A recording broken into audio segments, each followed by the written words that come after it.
generator operator से निवेदन करब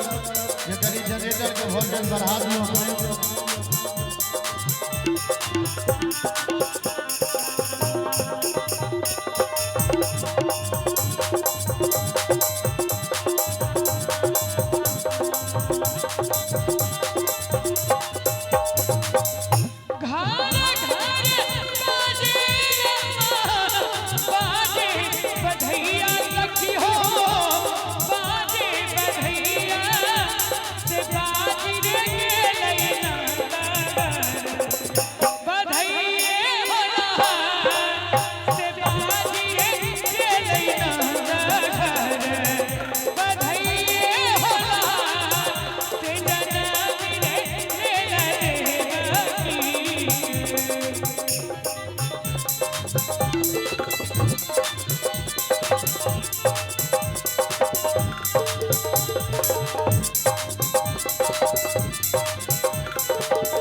सोहर में ताली बजे के चाही निक लागत रहे छे